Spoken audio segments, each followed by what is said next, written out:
I have worked at the highest levels of the media as a full-time correspondent for 60 Minutes, chief foreign correspondent for CBS News, chief foreign affairs correspondent for CBS News. That was my home for 16 years. And as a journalist, I have sat down with world leaders, mass murderers, and terrorists. And I have held people on both sides of the aisle accountable. I have seen suffering, and I have faced evil, and I have walked through the fires of hell on distant battlefields. I faced my own death at the hands of a mob of some 200 men in Egypt when I was gang raped and sodomized and beaten almost to death while on assignment for 60 Minutes. And yet for almost a decade, I have been targeted and falsely branded and accused of many things that I did not do.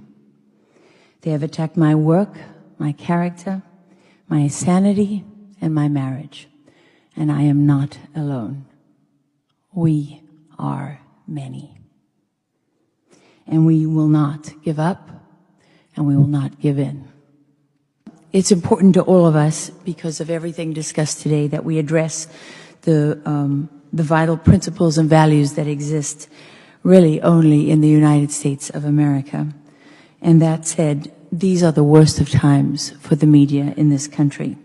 We live in the age of information warfare, where propaganda is not simply a weapon, it is the entire field of battle.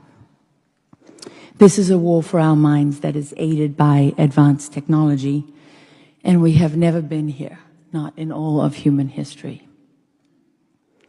It is a moment when we as journalists should stand together, united, and regardless of politics, we should fight for the truth, and we should fight for freedom.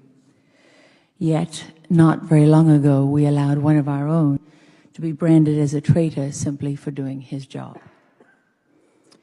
In fact, there were many so-called journalists who were leading the charge against Tucker, accusing him of treason for the simple fact of interviewing the president of Russia. And to my knowledge, there was not a single legacy media institution that spoke up.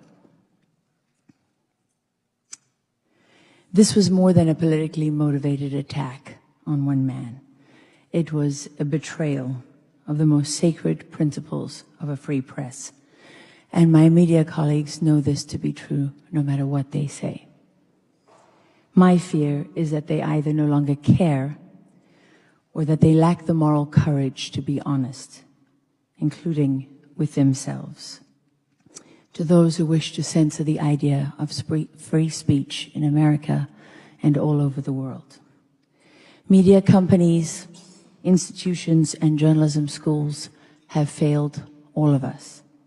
And for too long, we have allowed nonprofit organizations to masquerade as nonpartisan media watchdogs, when in fact they are little more than highly paid political propagandists and assassins whose entire reason for being is to crush anyone who stands in their way. And along with them, the long-held and cherished ideas of free speech, free thinking, and free minds. This is a blood sport for them. Their political allies and their puppet masters. They know how to kill a journalist without murdering them. We call it cancel culture. In truth, it is a death sentence. And they get away with it because they have information dominance. Some are strong enough to survive, but only a few, like Glenn Greenwald, Tucker Carlson, Matt Taibbi. Only a few, like them, are able to reach greater heights and thrive. These nonprofits that I'm talking about are part of a vast censorship network that includes government agencies. They use deception to mask their actions with lofty goals like preventing the spread of misinformation, disinformation, hate speech. They use phrases like protecting democracy.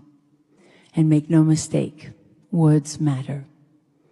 While propaganda and censorship are not new, technology means unprecedented power and reach in the hands of a few. Companies like Facebook, Instagram, and Google, as you have heard many times today, have been allowed to amass monopoly power. And as a result, they not only reach billions of people across the world every second of the day, they have absolute control over what we see and what we hear. Imagine those tools in the hands of Lenin, Stalin, Mao, Hitler.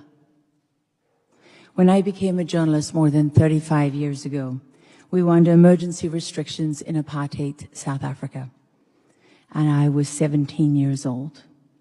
Public safety and security were the weapons of state censors.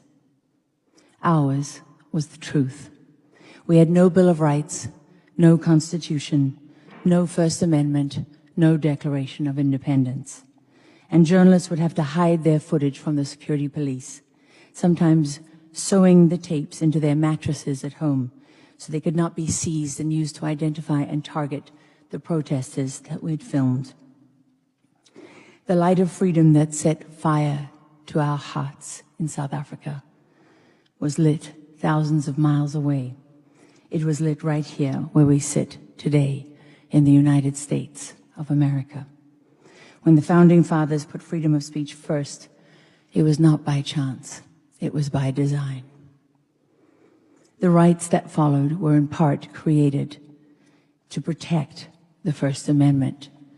Without it, they knew that freedom itself would perish. I am reminded today of the words spoken by the British Foreign Secretary, Sir Edward Grey, in 1914, at the beginning of the First World War. He said, "The lamps are going out all over Europe. We shall not see them lit again in our lifetime. We are once again watching the lights of freedom. They're going out here and all over the world. And it is up to us to determine if they will be lit again, ever."